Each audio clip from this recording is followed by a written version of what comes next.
Hi children, ഇന്ന് നമ്മൾ നോക്കാൻ പോകുന്നത് 6ാം ക്ലാസ്സിലെ സോഷ്യൽ സയൻസിലെ 4ാമത്തെ ചാപ്റ്ററാണ്. From the globe to the map. എന്താണ് ഗ്ലോബ് ടു ദ മാപ്പ് എന്ന് പറഞ്ഞാൽ ഗ്ലോബിൽ നിന്നും മാപ്പിലേക്ക്.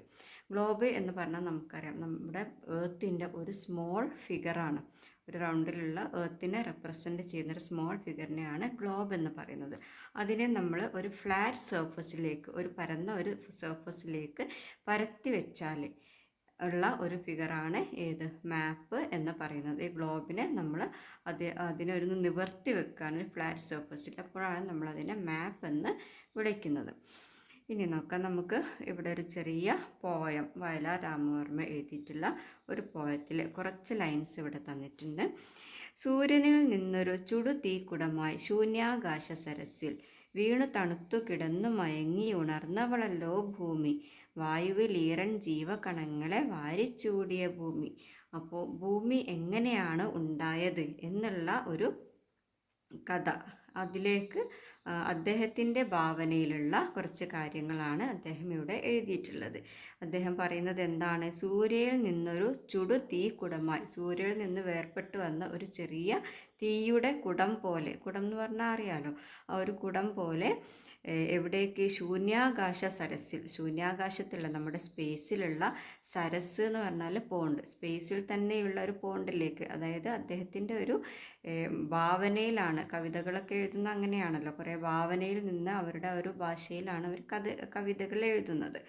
ആ ഒരു പോണ്ടിലേക്ക്, ശൂന്യാകാശത്തുള്ള ഒരു കുളത്തിലേക്ക് അല്ലെങ്കിൽ ഒരു പോണ്ടിലേക്ക് ഒരു തീക്കുടമായി, ചൂടുള്ള ഒരു തീക്കുടമായിട്ട് ആര് വീണു തണുത്തു കിടന്നു മയങ്ങി. അങ്ങനെ ആ പോണ്ടിലേക്ക്, ആ തണുത്ത വെള്ളത്തിലേക്ക് വീണ് അവിടെ കിടന്ന് മയങ്ങിപ്പോയി. അവളാണ് ആര്? ഭൂമി. ഉണർന്നവളല്ലോ ഭൂമി. അവിടെ കിടന്ന് മയങ്ങി ഉണർന്ന് കഴിഞ്ഞപ്പോഴാണ് ആരായത്? ഭൂമിയായി മാറിയത്. അതായത് എങ്ങനെയാണ്? ചൂടുള്ള തീക്കുടമാണ് വെള്ളത്തിലേക്ക് വീണത് അല്ലേ? ആ ഒരു സമയത്ത് എന്ത് സംഭവിച്ചു എന്നാണ് പറയുന്നത്? വായുവിലീറൻ ജീവകണങ്ങളെ വാരിച്ചൂടിയ ഭൂമി. അതിൻ്റെ അറ്റ്മോസ്ഫിയറിലെ വായുവിൽ ഈറൻ ജീവകണങ്ങൾ, തണുത്ത ജീവനുള്ള കണികകൾ അതിനെ പുതപ്പിക്കുകയുണ്ടായി, വാരിച്ചൂടി ഭൂമി എന്നാണ് പറയുന്നത്. അങ്ങനെയാണ് ഈ ചൂടുള്ള തീക്കുടമായിട്ട് വെള്ളത്തിലേക്ക് വീണ ഭൂമിയിൽ, അതിൻ്റെ അറ്റ്മോസ്ഫിയറിൽ തണുത്ത ജീവകണങ്ങൾ ഉണ്ടായി. അങ്ങനെയാണ് നമ്മുടെ ഭൂമി ഉണ്ടായത് എന്നാണ് കവിയുടെ പറയുന്നത്. Vailar Ramarma sings that the earth, which was a fireball that fell from the sun into the pond of void and slept lying frozen, and on waking up wrapped herself with the moist life particles. അദ്ദേഹത്തിൻ്റെ കവിതയിലുള്ള കാര്യങ്ങളാണ് ഇവിടെ പറയുന്നത്. Vayalar Ramavarma sings that, അദ്ദേഹം പാടുന്നു എന്താണ്? The earth which was a fire ball, earth എന്തായിരുന്നു? ഒരു തീഗോളമായിരുന്നു, ഒരു ഫയർ ബോൾ ആയിരുന്നു. That fell from the sun, അത് സണ്ണിൽ നിന്ന് വേർപെട്ട് വീണു. എവിടേക്ക്? Into the pond of void.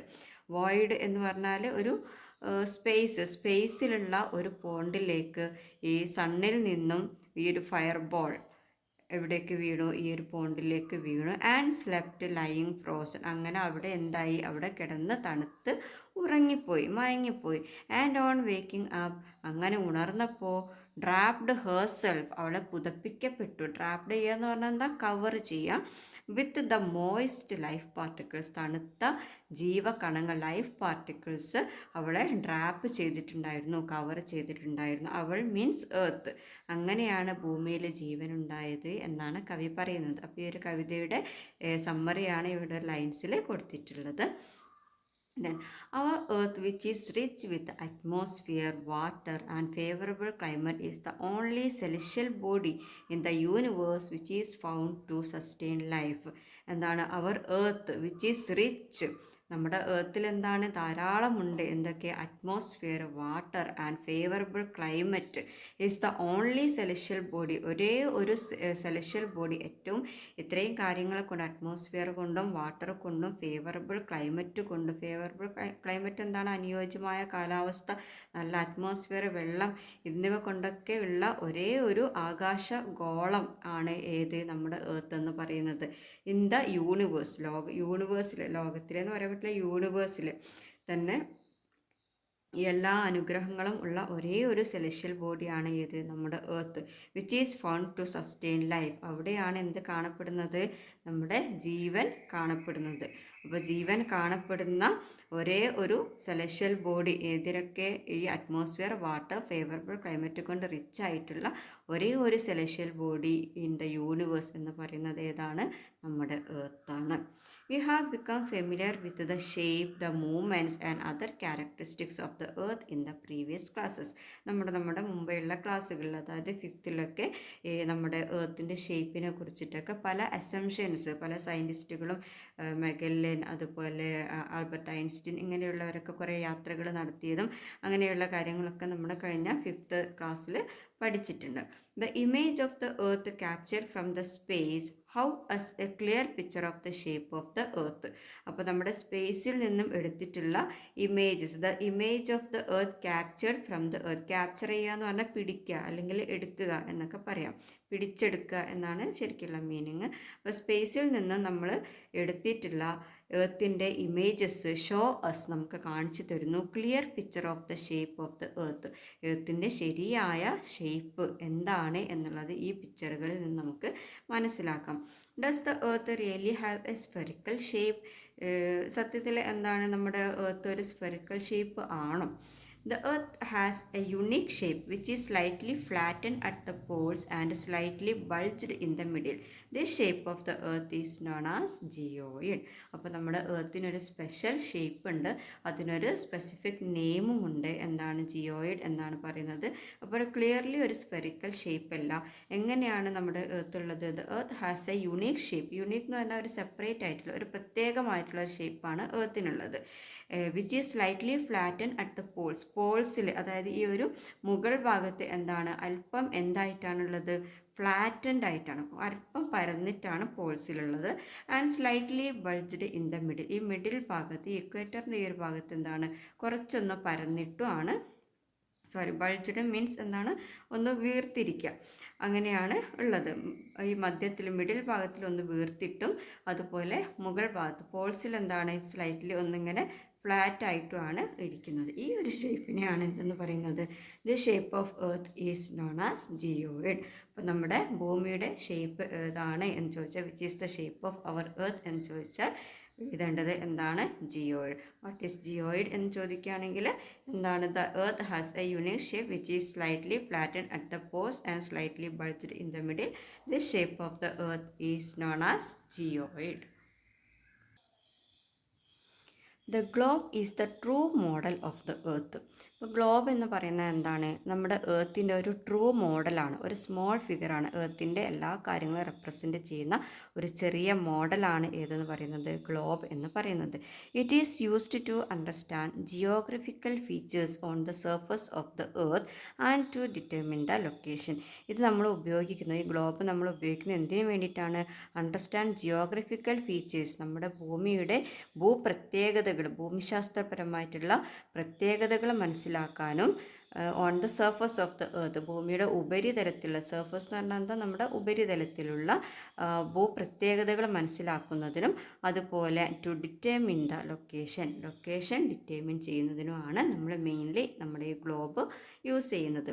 U have become familiar with the horizontal and the vertical lines on the globe in the previous classes. നമ്മൾ ഇതേപോലെ എന്താണ് ഗ്ലോബിനെ കുറിച്ചൊക്കെ പഠിച്ച സമയത്ത് അതിൽ നമ്മൾ ഒരു ഇമാജിനറി ലൈൻസ് പാരലലായിട്ടും വെർട്ടിക്കലായിട്ടും ഒക്കെ വരച്ചിട്ടുള്ളതൊക്കെ 5ാം ക്ലാസ്സിൽ പഠിച്ചിട്ടുണ്ടായിരുന്നു. Let us learn more about the features of these lines. നമുക്ക് ആ ഒരു ലൈൻസിനെ കുറിച്ചിട്ട് കൂടുതലായിട്ട് ഈ ഒരു ലെസണിൽ പഠിക്കാം. Lines of latitudes, parallel of latitude. എന്താണ് ലൈൻസ് ഓഫ് ലാറ്റിറ്റ്യൂഡ്? ലാറ്റിറ്റ്യൂഡ്സ് എന്താണ് എന്നാണ് പറയുന്നത്. എന്താണ് latitude lines? Lines of latitudes are imaginary lines that connected the points in the same angular distance on the both side of the equator with reference to the earth centre. അതായത് എർത്തിൻ്റെ സെൻറ്ററിനെ refer ചെയ്തുകൊണ്ട് എർത്തിൻ്റെ സെൻറ്ററിനെ refer ചെയ്തുകൊണ്ട് എന്താണ് നമ്മൾ വരയ്ക്കുന്ന ഒരു angular ഡിസ്റ്റൻസിൽ both സൈഡിൽ, ഈ ഒരു സൈഡിലും അതുപോലെ ഈ ഒരു സൈഡിലും ആംഗുലാർ ഡിസ്റ്റൻസ്, ആംഗിൾസ് നമുക്കറിയാം അല്ലേ? നമ്മുടെ ട്രാക്ടർ യൂസ് ചെയ്തിട്ട് നമ്മൾ 0 to 360 വരെ വരയ്ക്കുന്ന ആംഗിൾസ് 10, 20, 30, 40 അങ്ങനെ നമ്മൾ വരയ്ക്കാറുണ്ട്, മാത്സിലൊക്കെ വരയ്ക്കാറുണ്ട്. ആ ഒരു ആംഗുലർ ഡിസ്റ്റൻസ് കീപ്പ് ചെയ്തുകൊണ്ട് നമ്മുടെ സെൻറ്ററിനെ റെഫർ ചെയ്തുകൊണ്ട് ഒരു ലൈനിൽ നിന്ന് ഒരു ഭാഗത്ത് നിന്ന് തുടങ്ങി മറ്റേ അറ്റം വരെ വരയ്ക്കുന്ന lines of latitudes are imaginary lines. അതൊരു സാങ്കല്പിക രേഖകളാണ് കേട്ടോ. ശരിക്കും നമുക്ക് നമ്മുടെ എർത്തിൻ്റെ ചുറ്റിലും പോയിട്ട് ഇങ്ങനെ ലൈൻസ് വരയ്ക്കാനൊന്നും പറ്റില്ല. അപ്പോൾ നമ്മുടെ ലൊക്കേഷൻ ഡിറ്റർമിൻ ചെയ്യാനും ജിയോഗ്രഫിക്കൽ ഫീച്ചേഴ്സ് മനസ്സിലാക്കാനും വേണ്ടിയിട്ട് നമ്മുടെ സയൻറ്റിസ്റ്റുകൾ കണ്ടുപിടിച്ച് തന്നിട്ടുള്ള ഒരു വേ ആണ് ഏതെന്ന് പറയുന്നത് ലാറ്റിറ്റ്യൂഡ്സും ലോഞ്ചിറ്റ്യൂഡ്സും. അപ്പോൾ നമ്മൾ ഈ ലാറ്റിറ്റ്യൂഡ്സ് എന്ന് പറയുന്നത് ഇമാജിനറി ലൈൻസ് ആണ് that connect the points in the same angular distance on both sides of the equator with reference to the surface. Equator എന്ന് പറഞ്ഞാൽ ഏതാണ്? ഇക്വേറ്റർ എന്ന് പറയുന്നത് നമ്മുടെ ഈ സെൻറ്ററിലുള്ള 0 ഡിഗ്രി ലൈനെയാണ് നമ്മൾ എന്തെന്ന് പറയുന്നത്? ഇക്വേറ്റർ എന്ന് പറയുന്നത്. അപ്പോൾ ഈ ഇക്വേറ്ററിന് പാരലായിട്ട് ഇതേപോലെ, പാരലൽ എന്ന് പറഞ്ഞാൽ ഈക്വൽ ഡിസ്റ്റൻസ് ആയിരിക്കും, അതേപോലെ തന്നെ വരുന്ന ലൈൻസ് ഈ സെൻറ്ററിനെ ബേസ് ചെയ്തുകൊണ്ട് ഈക്വൽ ആംഗുലർ ഡിസ്റ്റൻസ് കീപ്പ് ചെയ്തുകൊണ്ട് നമ്മൾ വരയ്ക്കുന്ന ഈ ലൈൻസിനാണ് ഈ ഇമാജിനറി ലൈൻസ്, നമ്മുടെ സാങ്കല്പിക രേഖകൾ. ഈ ലൈൻസിനെയാണ് ഏതെന്ന് പറയുന്നത്? ലാറ്റിറ്റ്യൂഡ്സ് എന്ന് പറയുന്നത്. These are called latitudinal circles that are drawn parallel to the equator on the earth surface. അപ്പോൾ നമ്മുടെ ഈ ഇക്വേറ്ററിനെ ബേസ് ചെയ്തിട്ടാണ് നമ്മൾ ഈ ഒരു ലാറ്റിറ്റ്യൂഡ്സ് വരയ്ക്കുന്നത്. These are latitudinal circles. ഇതിനെ നമ്മൾ സർക്കിൾസ്, ഒരു സർക്കിളായിട്ടാണ് നമ്മളൊരു സൈഡിൽ നിന്ന് തുടങ്ങി ഇങ്ങനെ വരച്ച് വരുന്ന സമയത്ത് നമുക്കത് സർക്കിളായിട്ടാണ് കിട്ടുന്നത്. അതുകൊണ്ട് തന്നെ ഇതിനെ ലാറ്റിറ്റ്യൂഡിനൽ സർക്കിൾസ് എന്നും പറയാറുണ്ട്.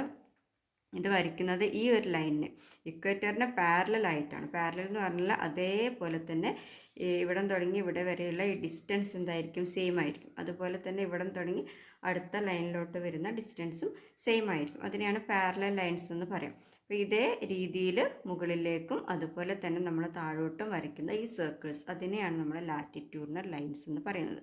Observe figure 4.1 and find out the largest circle of latitude. അപ്പോൾ നമ്മളോട് ഈ ഒരു ഫിഗർ നോക്കിയിട്ട് ഇതിൽ ഏതാണ് ലാർജസ്റ്റ് സർക്കിൾ എന്ന് കണ്ടുപിടിക്കാനാണ്. ഇതിൽ നമുക്ക് നോക്കിയാൽ അറിയാം അല്ലേ, ഈ ഒരു 0 ഡിഗ്രിയിൽ വരുന്ന ഇതാണ് ഏറ്റവും ലാർജസ്റ്റ് ആയിട്ടുള്ള സർക്കിൾ.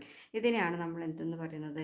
ഇക്വേറ്റർ എന്ന് പറയുന്നത്. This is the equator. You have found out that the 0 degree circle of latitude is the largest one. This is the equator. Observe the lines of latitudes drawn to the north and the south of the equator on the globe. Are all the circles of the latitude equal in size? അപ്പോൾ നമ്മൾ equator ആദ്യം നമ്മൾ determine ചെയ്തു. പിന്നെ വരുന്ന നമ്മുടെ ഈ സർക്കിൾസൊക്കെ നമ്മൾ വരച്ചതാണ് ഈക്വൽ ആംഗുലർ ഡിസ്റ്റൻസ് എടുത്തിട്ട്. ഇപ്പോൾ നമ്മൾ നോക്കുകയാണെങ്കിൽ ഈ ഒരു ലൈൻസൊക്കെ എന്താണ്? സെയിം സൈസാണ് വന്നിരിക്കുന്നത്, സെയിം ഡിസ്റ്റൻസ് ആണ്. ബട്ട് എന്താണ്? ഇത് ഏറ്റവും ലാർജസ്റ്റ് ആണ്, പിന്നെ വരുന്നത് അതിനേക്കാളും സ്മോളാണ്, പിന്നെ വരുന്നത് സ്മോളാണ്. അപ്പോൾ ഇത് നോർത്തിലേക്ക് പോകുന്ന സമയത്ത് ഇതിൻ്റെ എന്ത് കുറയുന്നുണ്ട്? സൈസ് കുറയുന്നുണ്ട്. അതുപോലെ നമ്മൾ സൗത്തിലേക്ക് വരുന്ന സമയത്തും എന്താവുന്നുണ്ട്? ഇതിൻ്റെ ഈ സർക്കിൾസിൻ്റെ സൈസ് കുറഞ്ഞു വരുന്നുണ്ട്. അപ്പോൾ അതൊരു ഫീച്ചറാണ്. എന്താണ്? From equator to north the size will decrease. At the same time, from the equator to the south, the circles will decrease in size. രണ്ട് സൈഡിലേക്ക് പോകുന്ന സമയത്ത് എന്താണ്? ഇതിൻ്റെ ഒരു സൈസ് എന്ന് പറയുന്നത് ഡിക്രീസ് ചെയ്യുന്നത്. We can see that as we move from the equator towards the poles, the circle of latitudes gets smaller in size. അല്ലേ? We can see that we move from equator towards the poles. ഈ രണ്ട് പോൾസിലേക്കും, north പോളിലേക്കും south പോളിലേക്കും ഇക്വേറ്ററിൽ നിന്ന് move ചെയ്യുന്ന സമയത്ത് എന്താവുന്നുണ്ട്? The circles of latitude get smaller in size. Then നമുക്കിവിടെ എങ്ങനെയാണ് നമ്മൾ ഈ ലാറ്റിറ്റ്യൂഡ്സ് വരയ്ക്കുന്നത് എന്നുള്ളൊരു ചെറിയൊരു പ്രൊജക്റ്റ്, അതായത് ഒരു ചെറിയൊരു എക്സ്പെരിമെൻറ്റ് പോലെ തന്നിട്ടുണ്ട്, ചെയ്തു നോക്കാനാണ്. Shall we draw lines of latitude? നമുക്ക് ലൈൻസ് വരച്ചാലോ, ലാറ്റിറ്റ്യൂഡ് ലൈൻസ് വരച്ചാലോ? Cut a rubber ball which is not hollow in to 2 halves. അപ്പോൾ നമ്മൾ റബ്ബർ ബോൾ എടുക്കുക. ഇതിന് പ്രത്യേകതയുണ്ട്. എന്താണ്? വിച്ച് ഈസ് നോട്ട് ഹോളോ എന്ന് പറഞ്ഞിട്ടുണ്ട്. അതായത് ഉള്ളിൽ ക്യാവിറ്റി ഉണ്ടാകാൻ പാടില്ല, എംറ്റി ആയിരിക്കാൻ പാടില്ല, ഉള്ളിൽ തിക്കായിട്ടുള്ള ടൈപ്പ് ബോളാണ് നമുക്ക് വേണ്ടത്. അങ്ങനെ ഒരു ബോൾ എടുത്തിട്ട് എന്ത് ചെയ്യണം, ഇൻറ്റു 2 ഹാഫ്സ്, അതിനെ 2 ഹാഫ് ആക്കിയിട്ട് മുറിക്കാം.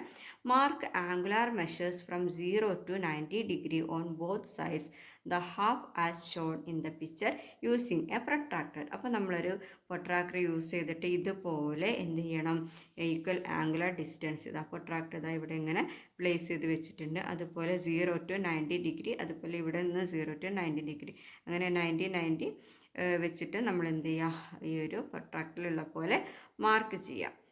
ബോത്ത് ഹാഫ്, ഓരോ ഹാഫിൽ 2 ഹാഫിൽ നമ്മൾ ഇതുപോലെ മാർക്ക് ചെയ്യുക. Draw lines based on the angular measures and join dum at the centre of the half as scene in the picture. അപ്പോൾ നമ്മൾ ഇതേപോലെ ആംഗുലാർ മെഷേഴ്സിൽ ലൈൻസ് ഡ്രോ ചെയ്യുക, എന്നിട്ട് ആസ് സീൻ ഇൻ ദ പിക്ചറിൽ കാണിച്ചിരിക്കുന്ന പോലെ അതൊക്കെ ഇങ്ങനെ ജോയിൻ ചെയ്യാം.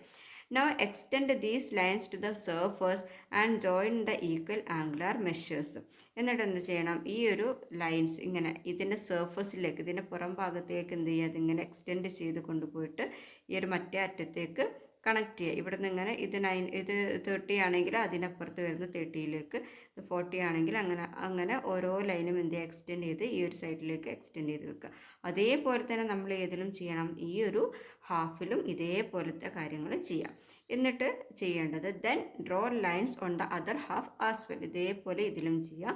Paste the 2 halves back together, you will get A ball with lines of latitudes. അങ്ങനെ ഈ 2 ഹാഫും കൂടി നമ്മൾ എന്ത് ചെയ്യുക, ബാക്ക് ടുഗദർ ഒരുമിച്ച് വെക്കുക. ആദ്യമുള്ള ബോൾ പോലെ തന്നെ രണ്ടും ഒരുമിച്ച് വെച്ച് ഒരു ബോളിൻ്റെ ഷേപ്പിലാക്കി മാറ്റുക. അപ്പോൾ നമുക്ക് എന്ത് ചെയ്യും, ഒരുപാട് സർക്കിൾസ് ഇങ്ങനെ ഓരോ ഡിഫറെൻറ്റ് സൈസസിലുള്ള പോൾ ടു പോളിലേക്ക് പോകുന്നതിനനുസരിച്ച് എന്താണ്, സെൻറ്ററിൽ നിന്നും പോളിലേക്ക് പോകുമ്പോൾ അതിൻ്റെ സൈസ് ഡിക്രീസ് ചെയ്യും. 2 പോളിലേക്ക് പോകുന്ന സമയത്ത് അങ്ങനെയുള്ള കുറേ സർക്കിൾസ് ആയിട്ട് നമുക്ക് കിട്ടും. ഇതിൽ ഹാഫ് സർക്കിൾ ഉണ്ടാവും, ഇതിൽ ഹാഫ് സർക്കിൾ ഉണ്ടാവും. ഇത് രണ്ടും കൂടെ ടുഗദർ വെക്കുന്ന സമയത്ത് നമുക്ക് ഫുൾ സർക്കിളായിട്ട് കിട്ടും. ഇങ്ങനെയാണ് നമ്മൾ എന്ത് വരയ്ക്കുന്നത്, you will get A ball with lines of latitude. നമുക്ക് ലാറ്റിറ്റ്യൂഡ് ലൈൻസ് ഉള്ള ഒരു ബോൾ നമുക്ക് കിട്ടും.